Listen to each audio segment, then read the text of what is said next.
Pasamos 20 minutos de las 10 de la mañana, estamos compartiendo esto que es Todas las Voces aquí en la frecuencia de FM Voz en 91.5 hasta la hora 12:30, compartiendo temas de actualidad que por supuesto nos interesan a los sanrafaelinos. La temperatura a esta hora en San Rafael, vamos a ver si tenemos ya los datos actualizados del tiempo. 12 grados la temperatura actual, 35 el porcentaje de la humedad, hay viento del sudeste a 14 kilómetros en la hora y el cielo está despejado. Y bueno, lo hemos invitado hoy al doctor Aldo Guarino Arias, que es un especialista en temas de derecho hídrico, para hablar precisamente de los derechos de los mendocinos sobre el río Atuel. Doctor Guarino, ¿cómo le va? Buenos días, muchas gracias por acercarse a los estudios. Bien, bien, y satisfecho porque estoy acá y más que nada porque estoy cumpliendo con un deber. Uh-huh. Yo quedé comprometido con el señor Ricardo Jarur en entregarle un trabajo sobre el tema de las regalías energéticas de los Nihuiles y por falta de tiempo no pude hacérselo llegar. De manera tal de que esta circunstancia de estar en esta radio, que es del diario, que no es de don Ricardo Jarur, es el diario de los sanrafaelinos. Sí, señor. Cumplimento de esa manera este compromiso que tenía. Bueno, muy bien. Doctor Guarino, bueno, vamos a hablar un poquito de todo lo que está pasando con el río Atuel. Sabida es ya la disputa que se ha planteado con La Pampa, este litigio que ya lleva varios años, los derechos que está reclamando La Pampa sobre el río Atuel, pero fundamentalmente los derechos que nos asisten a los mendocinos históricamente, ¿no? Correcto. Bueno, hay tantos temas para analizar en el conflicto que hay entre la provincia de La Pampa y Mendoza por las aguas del Atuel, y sobre todo sobre los usos de las aguas del Atuel. Hay un tema que fundamentalmente yo quiero transmitirlo ahora, porque es el que le había prometido a don Ricardo Jarur. Y es un tema que se lo he propuesto que lo analice en profundidad la Municipalidad de San Rafael. Uh-huh. ¿Cuál es? Se trata de las regalías energéticas de las centrales 1, 2 y 3 de los Nihuiles. En el año 1973, a instancias del gobierno de la provincia de La Pampa, que hacía poco tiempo había sido provincializado, porque antes era en territorio nacional, administrado por el gobierno de la nación, sí. Insistieron ellos en que el río Atuel, fue el primer planteo que empezaron a formular, era un río interprovincial, exactamente. Y que por lo tanto, de acuerdo a una ley nacional que existía y existe todavía, pero mal interpretada, pidieron ellos que las regalías de los Nihuiles se compartieran entre la provincia de Mendoza y la provincia de La Pampa. Uh-huh. Hicieron una presentación, formaron un expediente en el gobierno de la nación. Estamos hablando del año 73, ¿cierto? Era un gobierno de facto. Había una persona muy influyente que estaba ocupando un ministerio en esos gobiernos militares, uh-huh, que era Albano Arguindegui, exacto, pampeano, de nacimiento, de residencia, y sacaron un decreto nacional, que es el 1560, en el año 73. ¿Qué dispone ese decreto? Hace una pequeña referencia muy breve de que se trata de un río que es interprovincial, sí, el río Atuel, y que las centrales hidroeléctricas de los Nihuiles que ya estaban funcionando, primero era el Estado a través de la empresa de Agua y Energía y después las empresas concesionarias cuando se privatizó. Sí. A partir de la sanción de ese decreto comenzaron a pagarle el 50% a la provincia de Mendoza y el 50% a la provincia de La Pampa de las regalías energéticas. Uh-huh. que era en ese momento, por la ley 15336, el 5%. Lo establecía el artículo 43, cuando se tratara de ríos interprovinciales o fronterizos, etcétera, etcétera. Mal interpretado ese artículo, porque tiene que ser correlacionado con un artículo que es el 5, que establece concretamente que la energía es un elemento totalmente distinto de lo que es el agua. De manera tal de que, aún en el supuesto que tuviéramos que hablar de que el río Atuel es interprovincial, yo sigo sosteniendo que no, pese a que hay una sentencia de la Corte que dijo que sí, yo sigo insistiendo que no es interprovincial.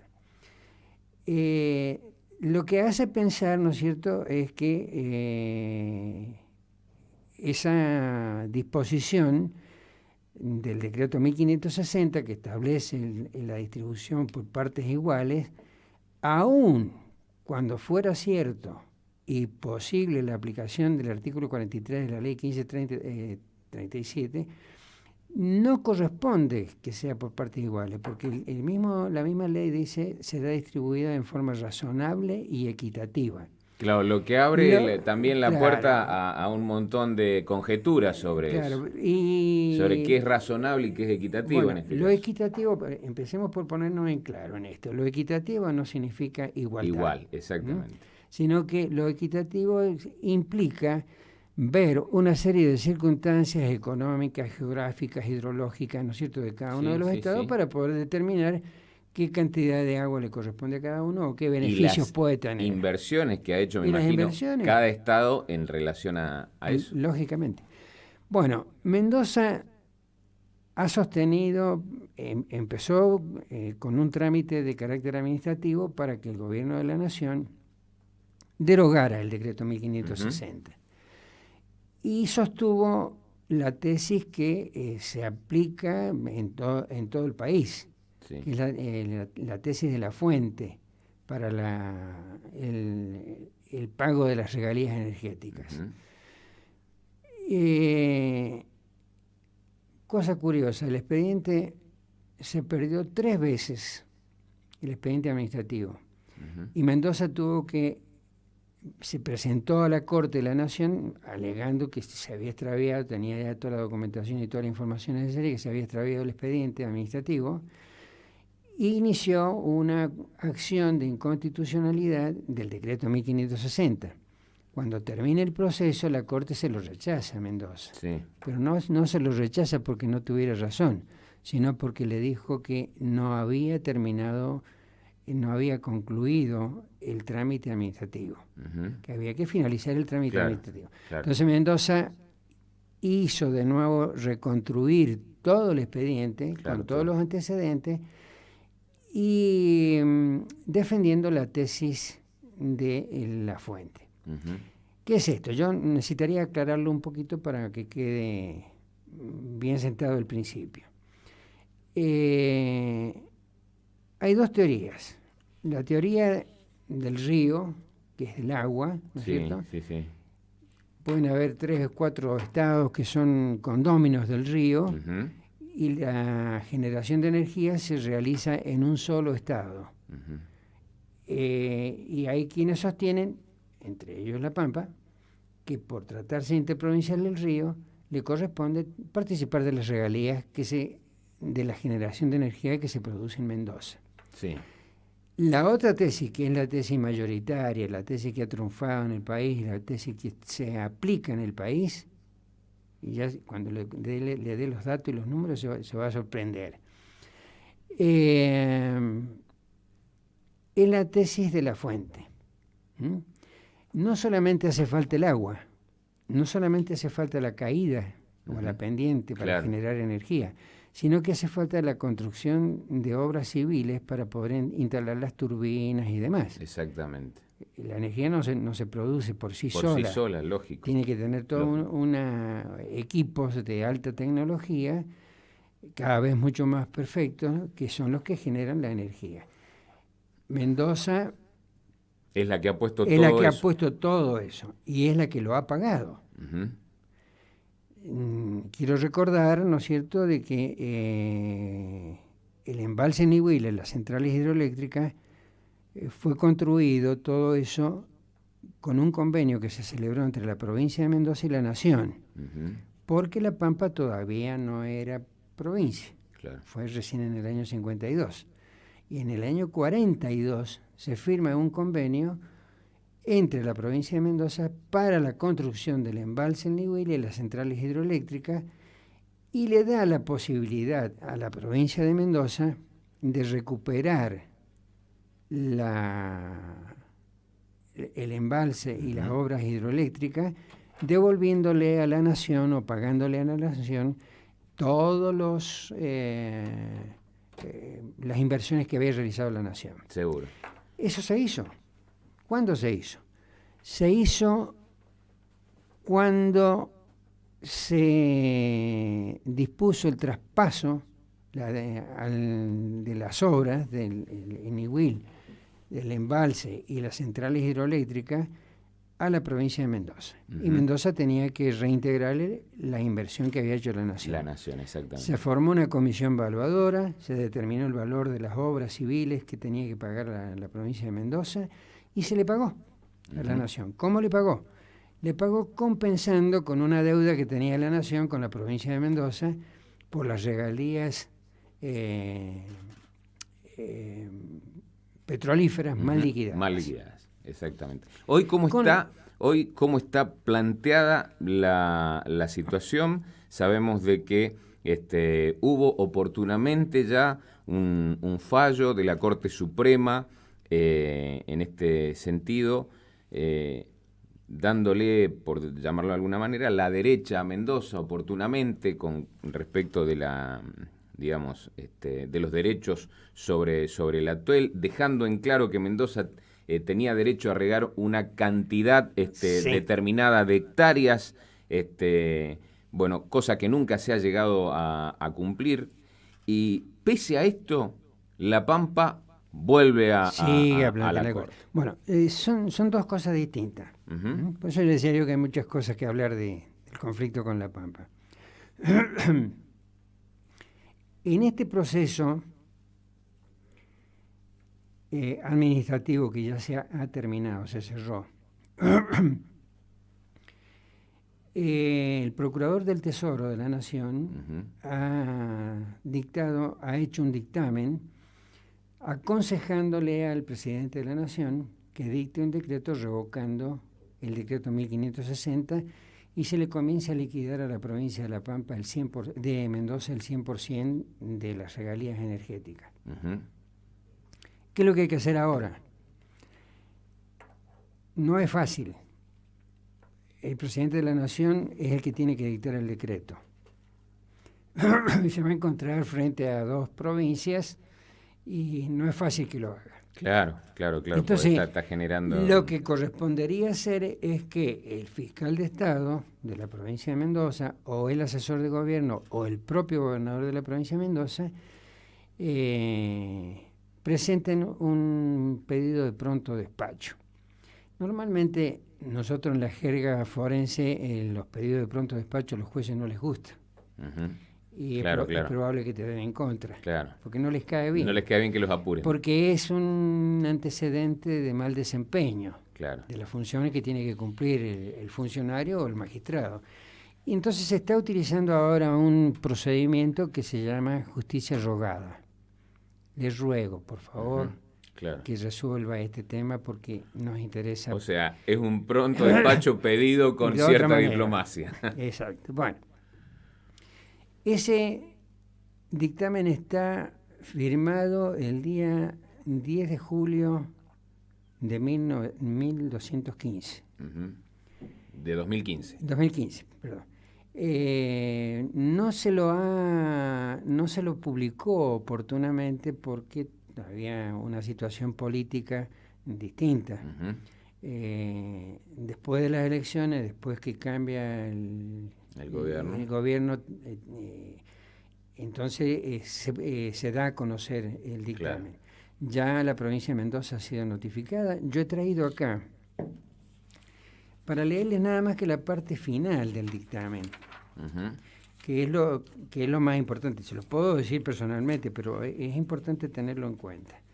Es un dictamen que tiene 39 páginas, donde se analizan todos los antecedentes, que ya se los voy a mencionar, y donde el Procurador del Tesoro de la Nación dice, como conclusión de todo lo que analiza, por las razones hasta aquí expuestas, opino en conclusión que A.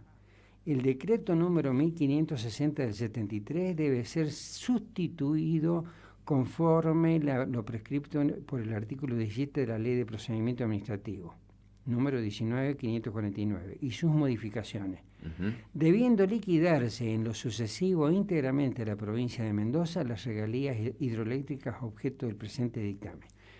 Esto cierra el proceso administrativo. Y le da la derecha a Mendoza de que cobre el 100% de las regalías. Claro, Mendoza tiene que cobrar el 100% de las regalías y tiene que iniciar una acción para que se le devuelvan las regalías más liquidadas. Mal liquidadas. Sí. Cuya responsabilidad es del Estado Nacional, que dictó el decreto. Exacto. En su momento, en el año 73, y de la provincia de La Pampa, que pidió que se le pagara. Eso está así en estas condiciones. Yo creo, normalmente, claro, en procesos electorales estas cosas a veces no se hacen, pero creo que hay que insistir, pedir, de alguna manera, ¿no es cierto?, al fiscal de Estado fundamentalmente, que haga la petición concreta para que se dicte el decreto y comenzar a cobrar la provincia de Mendoza lo que le corresponde. Es una posición incómoda para la nación, ¿no? Es incómoda para la nación. Pero no si bien hay un dictamen de la justicia, pero es una posición incómoda porque, como usted decía, el que firma el decreto es el presidente. Claro. Y el que tiene que se tiene que ajustar. Y el otro que tiene que firmar el otro decreto. Claro, que se tiene que ajustar, digamos, a lo dictaminado por la justicia. Pero no es una cosa imposible, porque el presidente de la Nación puede adoptar una actitud yo diría, de prudencia política, guarda silencio. Vencido el plazo que establece la Ley de Procedimiento Administrativo, que lo cita el Procurador del Tesoro, implica el silencio de la autoridad, implica negativa al pedido, lo cual le posibilita a la provincia de Mendoza iniciar la acción judicial correspondiente. Dos acciones: la de revocatoria del decreto, declararlo inconstitucional, y el pago de las regalías percibidas desde el año 73 hasta ahora mal liquidadas. ¿Y usted dice que es más conveniente este paso? Y sí, porque para el presidente de la Nación es un compromiso político y sobre todo en época electoral un problema serio. Que los argentinos vivimos en épocas electorales prácticamente. Y no salimos nunca de la época electoral. Bueno, esto en cuanto al tema de las regalías. Tú me preguntabas algo vinculado con... con esta situación que se ha planteado ahora, que hay dos demandas. Exactamente. Dos demandas que son exactamente iguales. Hubo una audiencia recientemente. El 14 de abril. Exactamente. Donde, bueno, inclusive sucedieron algunas cosas que fueron llamativas, porque el representante del área de recursos hídricos de la Nación que tenía que exponer no expuso, se levantó y se fue, cosas llamativas que ocurrieron allí que, por otro lado, se sabe de que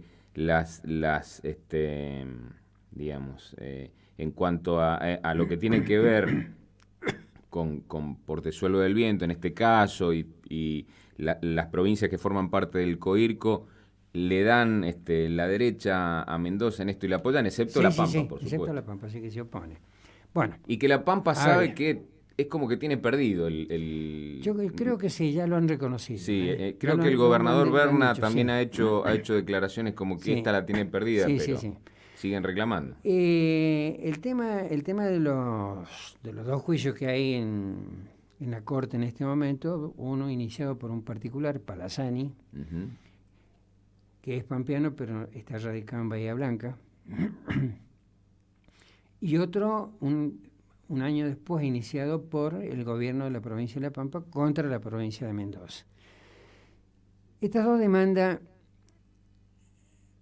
son sustancialmente igual que las demandas que planteó en el año 83 y que la Corte resolvió en el año 87, que tú mencionabas, que le dio a la provincia de Mendoza la posibilidad de utilizar exclusivamente los recursos actuales del caudal del río Atuel hasta cubrir 75.725 hectáreas, que se acreditó que estaban en cultivos efectivos en ese momento. Hoy, cosa que no llegamos a cubrir actualmente. Hoy actualmente, como consecuencia de la emergencia hídrica que tenemos instalada al pie de todos los ríos andinos, y todos los ríos de montaña en el mundo, en el Himalaya también está ocurriendo lo mismo, claro. Que como consecuencia de este fenómeno del cambio climático que afecta sustancialmente los recursos hídricos, sí.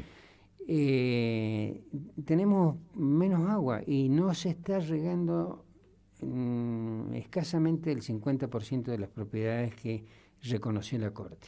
De estas 75.000 hectáreas. 75.000 hectáreas. Estaremos regando 40. 40, escasamente las 40 hectáreas. Bueno, ¿cómo encaran esta demanda los pampeanos?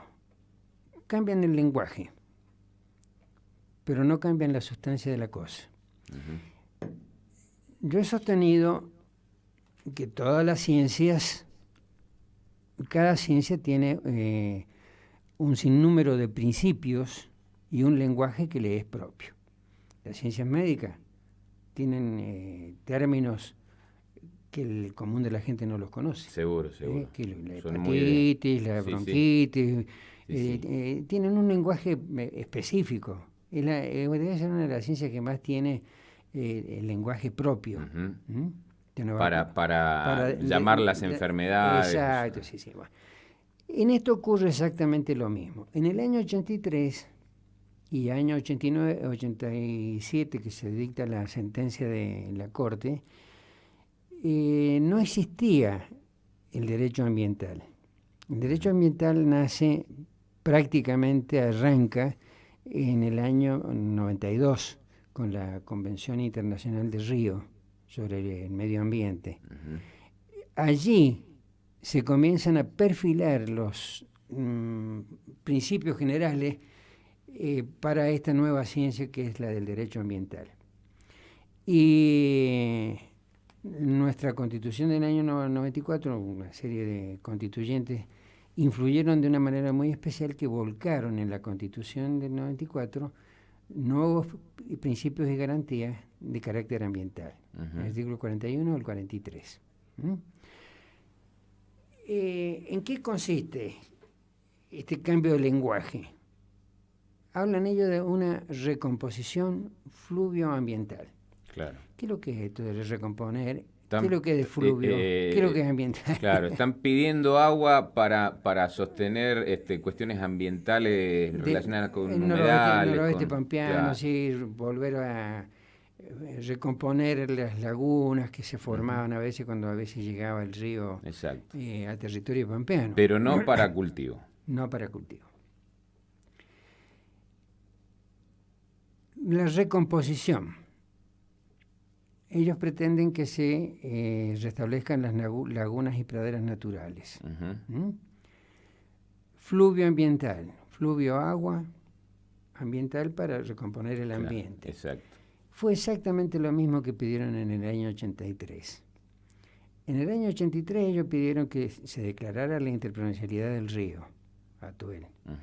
Segundo, que se condenara a la provincia de Mendoza a dar cumplimiento a la resolución 5049 de Agua y Energía Eléctrica de la Nación, que disponía sueltas periódicas de agua. O sea, la Corte les dijo, no, rechazar esta petición de La Pampa, mientras la provincia de Mendoza haga uso del derecho exclusivo que se le acordó de el uso de las aguas del río Atuel. Y exhortó, y acá viene lo importante, exhortó a ambas provincias, en la parte dispositiva de la sentencia, ¿no es cierto?, a celebrar tratados y acuerdos interprovinciales tendientes a la regulación de los usos futuros de las aguas del río Atuel. ¿Y eso se hizo? Eso se hizo. Se firmó un primer convenio del cual surgió la CIAI, que es el Comité Interjurisdiccional del Atol Inferior, cuya composición son 9 miembros titulares de cada una de las provincias, que tienen que ser técnicos y especialistas en la materia para elaborar estudios, proyectos y demás para someterlos a la decisión de las 2 provincias para celebrar esos tratados y acuerdos. ¿Por qué la Corte resuelve así de esta manera? Primero porque respeta en gran medida respeta lo que se llama la tesis federal.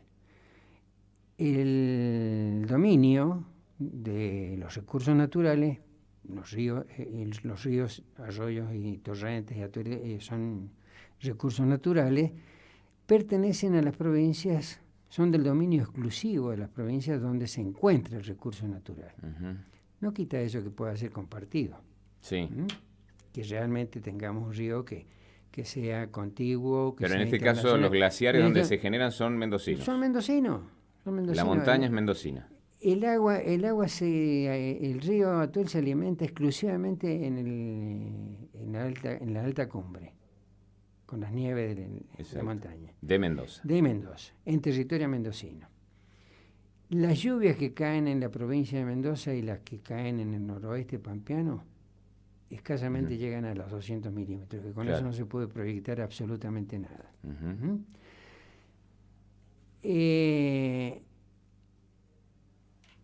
Entonces, por eso ellos le llaman ahora que han cambiado las cosas. No ha cambiado nada. No ha cambiado nada. Tenemos un río ahí que el día que se den cuenta y entiendan que es un río de montaña, van a ver que es un río que tiene un comportamiento totalmente distinto a los ríos tropicales. Sí, sí. Que a veces vienen con mucha agua, a veces con poca agua y tienen un sistema. Todos los ríos tienen un lecho, ¿no es cierto? Y tienen una ribera por donde discurre el agua. Pero tienen también una ribera que se llama ribera frontal, así le llaman los hidrólogos. ¿Qué es lo que es la ribera frontal? Es hasta donde llega el agua. Claro. Porque entra sobre todo el río Atuel, y todos los ríos de montaña tienen el mismo comportamiento. Entran en una zona que baja de la alta montaña, donde se lo puede aprovechar construyendo algunas obras, represas, exactamente, para regular la velocidad de las aguas, y continúa, si no se la aprovecha, continúa y se introduce en una zona que es sumamente permeable y donde el agua se pierde. Se pierde. Y a veces es más adelante o más atrás, ¿no es cierto? Depende de la cantidad de agua que llegue. Depende de la fusión en la alta montaña, de una serie de factores, ¿no es cierto? De orden natural. Esos ríos se llaman ríos endorreicos, porque no se agotan en el mar. Claro, ¿no? Claro. No sino que se pierden en la tierra. Y Y esta es la realidad del río Atuel. No la van a poder corregir. Por eso cuando a mí me preguntan quién va a resolver esto, los pampeanos han ido a un tribunal americano del agua, que es un organismo no gubernamental formado por algunas entidades ambientalistas. Recurrieron ahí y emitió un dictamen que ellos mismos se ocuparon de decir que no era vinculante para la provincia, para la nación argentina. Claro. Y bueno, ahí quedó la cosa, porque no era vinculante, dijeron lo que querían decir, pero no pasó nada. Han ido a las Naciones Unidas, han ido a qué sé yo cuántas puertas han golpeado para que les den una mano, les ayuden, que los reten a Mendoza. Han presentado en el Congreso de la Nación un proyecto. Ahora, ¿qué quiere la Pampa? ¿Quiere realmente el recurso del río o quiere plata de algún lado? Yo creo que lo que ¿Quiere algún resarcimiento económico para no seguir pataleando? Lo que creo es que están... Porque ellos han cuantificado ya. Claro, yo creo que lo están utilizando políticamente el tema. Claro.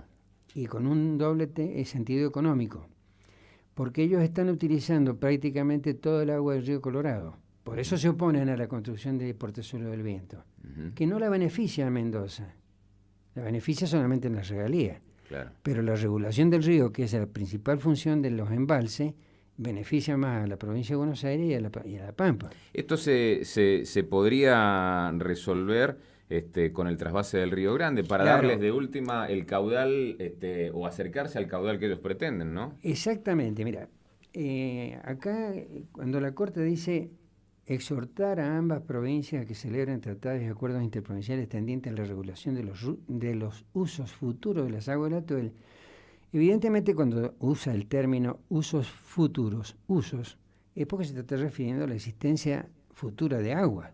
Si no, ¿de qué uso vamos a hablar? Claro, claro. Si no tenemos agua no podemos tener uso de nada. Tener uso de nada. Y dice, bajo los principios contenidos en los considerandos de la presente sentencia. Y allí la Corte aplicó a rajatabla todas las normas que están establecidas en el Tratado de Helsinki, para decir cuánta agua le corresponde a cada estado, si hay agua, no hay agua, cómo tiene que hacerse. Y la Corte estaba pendiente de que había algunas posibilidades de generar fuentes de agua para el futuro. Y sobre ese futuro pónganse de acuerdo ustedes. Claro. Tan es así que en el año 2005 se firmó un convenio con la Nación, La Pampa y Mendoza, con la propuesta de impermeabilizar la totalidad de la red de riego del río Atuel para darle la mitad del agua que se recuperara a la provincia de La Pampa. Evidentemente, si se impermeabilizara la red de riego, se podría recuperar el 50% del agua. Pero La Pampa no quiere poner recursos. La Pampa no quiere pagar, no quiere hacer nada, no quiere hacer. Claro.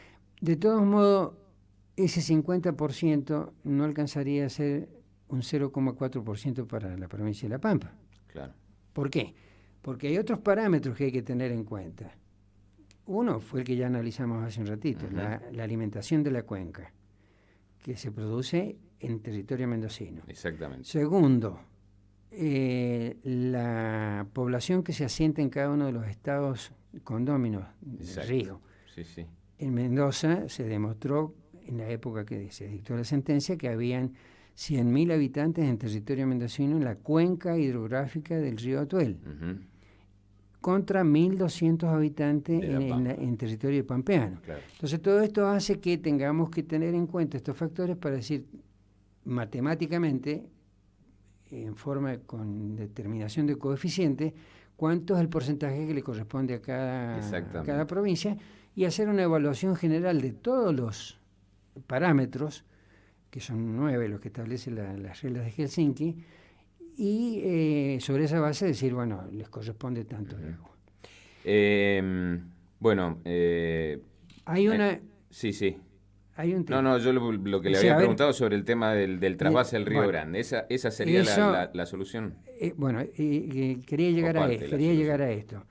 Cuando se dice celebren tratados, ¿no es cierto?, para generar caudales para poder compartirlo, tiene que pasar por uno de los parámetros que establecen las reglas de Helsinki, que se llaman los costos comparativos. Es decir, cuando una obra pública para aprovechar un recurso natural, la rentabilidad que produce no justifica la inversión que se realiza, razonablemente parece que no conviene hacerlo. Claro, lógico. Por eso fracasó ese convenio que se firmó en el gobierno de Celso Jaque, que estuvo 5 años y salió con un dictamen en contra elaborado por la legislatura, que lo rechazó unánimemente el convenio ese. Claro. Porque se demostró de que esa obra... Ese fue un convenio medio traicionero, por llamarlo de alguna manera, ¿no? Sí, traicionero fue. Yo tengo que calificarlo así. Y lo califiqué así. Lo califiqué así porque yo saqué un artículo en el diario Los Andes, me acuerdo, sobre ese tema. Y hemos llegado nosotros, cuando digo nosotros, porque en esto hemos estado trabajando con un grupo de técnicos, estudiando las distintas posibilidades de generar recursos. Y hemos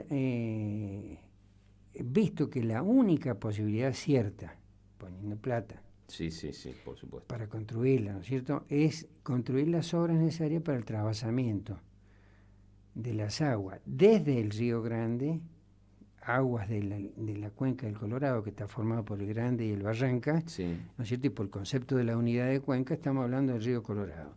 De las aguas que le corresponden a la provincia de La Pampa, en la cuenca del Colorado, Ujú.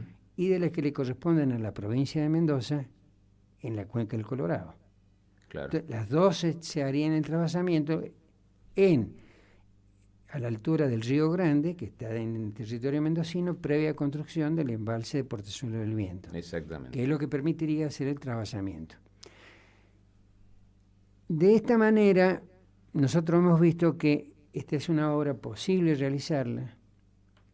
Hemos visto que Mendoza tiene el dinero para hacerlo. Ujú. Recordemos que Mendoza tenía un juicio contra la nación por la promoción, los daños y perjuicios por la promoción industrial. Exactamente, y parte de esos dineros son los que ahora van a se ir a hizo un pagar. convenio con el gobierno de la nación de que Mendoza desistía de esa acción a cambio de que la nación le daba el dinero para hacer la construcción de Y eso lo Portezuelo firmó del Viento. Kirchner en su momento. Claro, y está firmado el convenio. Está firmado. Y eso es lo que está tratando de manejar este gobierno ahora, ¿no es cierto?, para concretar esta obra. Esta obra, yo creo que aquí habría que invitarlos a los pampeanos a que se sienten a conversar con respeto, no con canciones. Claro. Ni con exabruptos, Ni porque con últimamente exabruptos. han sido Sí, exabruptos nada más, ¿eh? Ni con equivocaciones tampoco. Que hablar seriamente con la gente capacitada de ellos para poder manejar el tema y los problemas. Si esto se pudiera realizar, que yo creo que técnica y económicamente está previsto que es realizable. Mendoza tiene la plata para hacer las obras, que se la debe la nación. La Pampa tiene que poner plata para que las obras se hagan. Claro, que esa es la parte más difícil de conseguir. Y la parte más difícil de conseguir, porque ellos siempre parece que quieren el agua gratis. Mirá que le estamos dando agua de Punta del Agua para abastecer hasta 6.000 habitantes. Y agua mineral. Y agua mineral, y no pagan 5 centavos por esa agua. Y vos, como hijo de buen vecino, pagás a ISAN el agua que consumís en tu casa. Exactamente. Bueno, esta es la situación.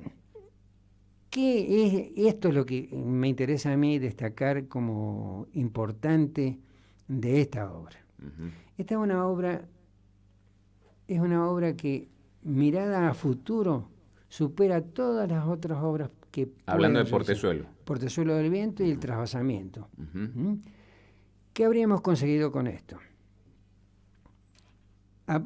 Podemos aprovechar integralmente desde el punto de vista energético todo el Río Grande hasta Portezuelo del Viento, desde la Alta Cuenca hasta Portezuelo del Viento, en una distancia de cerca de 90 kilómetros, donde se pueden construir 5 embalses y 5 centrales hidroeléctricas, incluida Portezuelo del Viento, cuya generación de energía es equivalente a los 4 Nehuiles. Este trasvasamiento, lógicamente, hay muchos que se plantearon un problema, pero si le agregamos unos metros más al actual, se nos inundan todas las cabañas y los hoteles en Valle Grande. Esto está previsto, está estudiado por Agua y Energía, hizo todos los planes, los proyectos y demás, que se llama Nehuil 5. ¿Dónde está Nehuil 5? Está a la salida detrás del último emprendimiento turístico de Valle Grande. Vuelve al cauce, el agua que se incorpora, ¿no es cierto?, con el trasvasamiento. De esa manera no se perjudican a a quienes se les dio la concesión de tierra y demás para todos esos emprendimientos turísticos. Meter agua ahí inundaría todo, ¿no? Algunos muy mal ubicados. Muy mal ubicados, y sin ninguna autorización. Y sin autorización, eso es verdad, es verdad. Esto por un lado, ¿no es cierto? Nehuil 5 podría generar, como no necesita hacer embalse, habría que instalar nada más que las obras de los equipos energéticos a la salida de un túnel. Todo el agua iría conducida por un túnel que va, digamos, hacia Valle Grande a mano derecha de la ruta. Por ahí vendría el túnel. Las obras ya se hicieron los 2 túneles verticales, están construidos, que son los que toman el agua del Valle Grande para Niwil 5. Ujú. Están construidos. ¿Dónde están construidos? Los que han ido al paredón de Valle Grande, Sí, subiendo por los túneles. Por los túneles, te vas a encontrar con 2 túneles. Ujú. En el medio de los 2 túneles están construidos los 2 túneles verticales, que están llegan hasta el pie de Valle Grande. ¿Por qué lo hizo Agua y Energía eso? Lo hizo porque ya tenían previsto los estudios. Mucha visión de futuro. Claro, que tenían en ese estudios momento. hechos Agua y Energía para el trasvasamiento. Hay unos estudios que son muy importantes de Agua y Energía. Y la Cámara de Comercio de San Rafael, por razones prácticas, económicas y demás, negoció con Agua y Energía la construcción de los reyunos Ujú. a cambio de que no se hiciera Niwil 5. Le convenía más los reyunos. Ujú. Fue una decisión, creo yo, Pero que es un tema que se puede reflotar, el de no, Niwil por 5. supuesto, si están Perfectamente. los estudios están hechos. Seguro. Esto significaría repotenciar, ¿no es cierto?, con la incorporación de más agua a las 4 centrales hidroeléctricas de los Niwiles, Ujú. 1, 2 y 3, que estamos compartiendo la regalía con La Pampa, Sí, sí. más Niwil 4, más Niwil 5, más todo el aprovechamiento integral de la alta cuenca hasta Puerto Azul del Viento, implicaría la generación del 12% de la energía hidráulica que se genera en el país. Sí. Poco más, poco menos. Pero es el equivalente. Un aprovechamiento importantísimo. Importantísimo. Hoy que se está hablando tanto de la necesidad de energía limpia, Exacto. esta es una energía limpia 100%. Bueno. Bueno, Doctor, yo lo tengo que, es una... Echarme. No, es una conversación, una charla sumamente interesante. Realmente son temas de los que se puede estar hablando ahora porque además con el conocimiento que usted tiene de este tema es mucho lo que nos puede contar e informarle a la gente, porque de eso se trata, de que los sanrafaelinos conozcan la situación, las posibilidades, la potencialidad que tenemos para el aprovechamiento de nuestros recursos, que muchas veces, bueno, precisamente todo esto que usted nos está contando, la mayoría no lo conoce o lo desconoce. Así que, bueno, yo le tengo que agradecer la participación. Ha sido una charla riquísima, sumamente constructiva, digamos, y bueno, no va a faltar oportunidad para que sigamos hablando de esto. Quedo enteramente a disposición de ustedes. Cuando quieran, podemos hacer a lo mejor no digo muy seguido, pero periódicamente algún ciclo de temas específicos. Ujú, exacto. Hoy vamos a tratar tal tema, mañana tal tema, pasado tal tema. Porque es amplísimo. Muchísimo. Es muy amplísimo. Muchísimo. Muchísimas Así que quedo gracias. a disposición de ustedes. Bueno, muchísimas gracias y que tengan un lindo día. Mi especialísimo saludo a don Ricardo Jarur, que con esta charla, he cumplido por lo menos con lo que le había prometido. Bueno, muchísimas gracias. Nosotros nos vamos a ir a compartir una pausa y enseguida volvemos.